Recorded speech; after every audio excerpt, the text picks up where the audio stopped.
En varias operaciones policiales en Alemania fueron detenidas el miércoles 5 personas relacionadas con una presunta célula terrorista de extrema derecha. La Fiscalía General alemana lo informó en un comunicado hoy por la mañana, justo un día después de la presentación en Berlín del informe anual sobre criminalidad política. Los detenidos son sospechosos de pertenecer, 4 de ellos y un quinto de apoyar al grupo Letzte Verteidigungswelle, la última ola o oleada de defensa.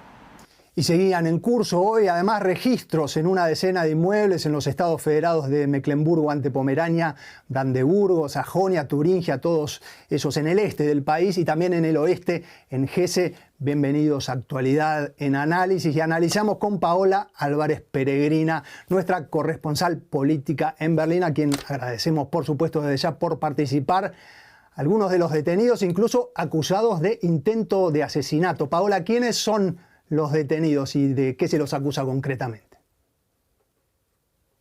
Sí, Andrés, pues son 5 jóvenes, muy jóvenes, de entre 15 y 21 años. 4 de ellos, como decías, están acusados de ser miembro. Uno de ellos solo simpatizante de ese grupo Letzte Verteidigungswelle, la última ola o oleada de defensa, que la Fiscalía considera ya una organización terrorista de extrema derecha. 3 de ellos serían, de hecho, los cabecillas de esta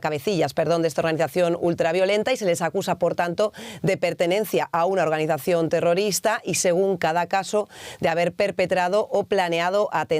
entre ello con intento de asesinato, incendio provocado y daños materiales. Los ejemplos concretos: 2 jóvenes de 15 años de Brandeburgo están acusados de incendiar un centro cultural en octubre. Otros 2 de ellos, residentes en Turingia, están acusados de atacar una residencia de refugiados que intentaron incendiar sin éxito. Y un joven de Sajonia de 21 años había planeado un ataque con bombas contra otro centro de refugiados que no llegó a cometer por la actuación policial. Sus detenciones se suman a las de otros 3 jóvenes que están ya en detención preventiva, precisamente en el ámbito de esos registros y redadas que continúan hoy, y la Fiscalía General ya se ha hecho cargo de la investigación. Paola, y algo que llama la atención, en el caso de los atentados o preparación de atentados de corte islamista, es frecuente que los servicios de inteligencia alemanes reciban alguna información o se enteren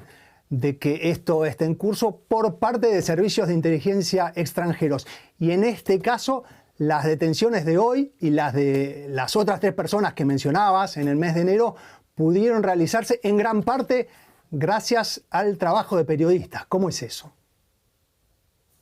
Así es gracias a un equipo de investigación de una publicación bastante conocida aquí en Alemania, que llevaba tiempo reuniendo información sobre jóvenes neonazis, organizaciones neonazis, no solo esta, sino otros grupos también que se vienen formando en los últimos años. Había conseguido infiltrarse en algunos chats y empezaron a descubrir no solo los planes de atentados como el que se ha conseguido frustrar, sino también que un ataque que estaba preparándose, del que hablábamos antes, ese ataque contra la Casa de Juventud que ocurrió en octubre. En ese caso también se había cerrado como un incendio debido a razones técnicas, y gracias al trabajo de esta periodista, de este grupo de periodistas, se pudo saber que en realidad había sido un acto violento que habían realizado estos jóvenes, que reivindicaban después las autorías en los chats. Y es que este grupo, precisamente, esta última ola de defensa, oleada de defensa, tiene más de 200 miembros activos dentro de esos chats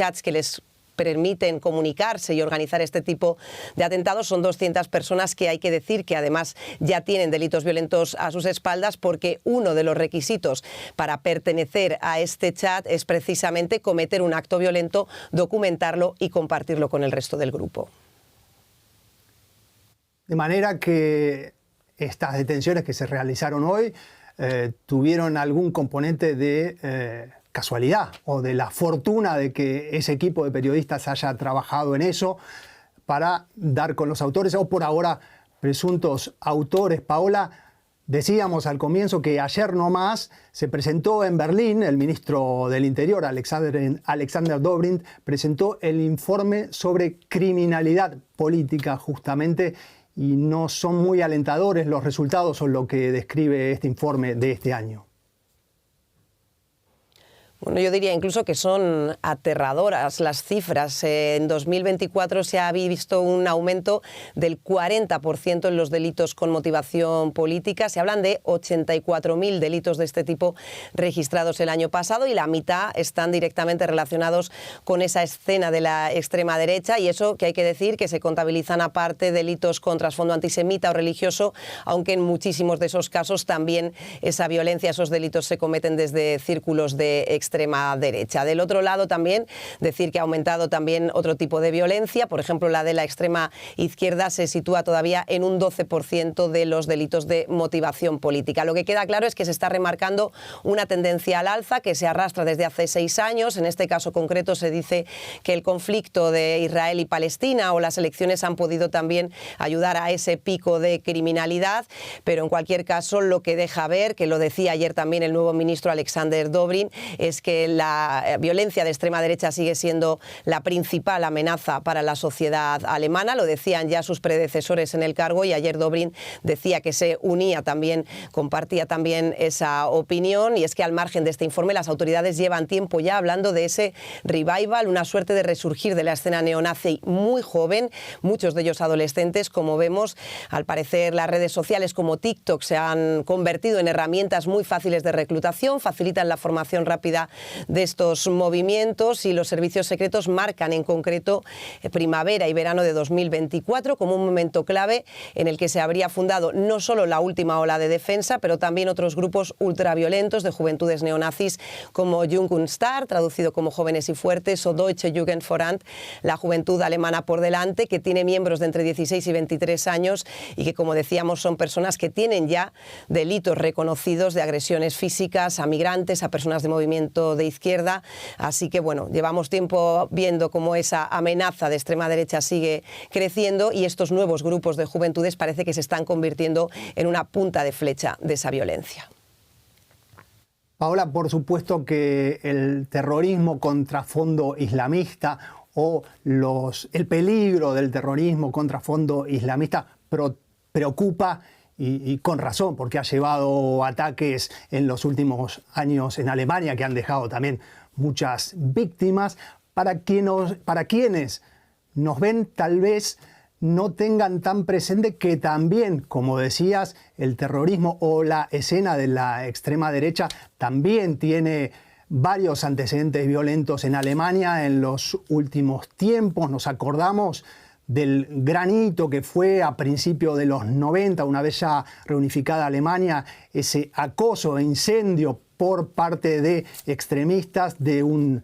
asilo, de un albergue de solicitantes de asilo en Rostock. Pero eso que fue un hito en la historia alemana de las últimas décadas no fue el único antecedente.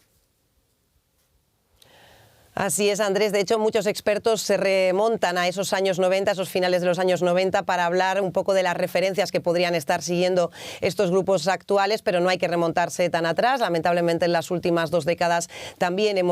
tenemos muchos ejemplos terroríficos, desde actos individuales, pero con ese trasfondo claro de extrema derecha, como el asesinato a sangre fría del político conservador Walter Lübcke en 2019, el terrible atentado de Hanau en 2020, en la que un hombre también acabó con la vida de 9 personas con trasfondo migratorio. Podríamos seguir diciendo ejemplos, pero también uno de los más internacionales que ha traspasado fronteras por la conocida célula terrorista NSU, Clandestinidad Nacional Socialista, que fue descubierta en 2011, que mató con impunidad durante más de una década y que, aunque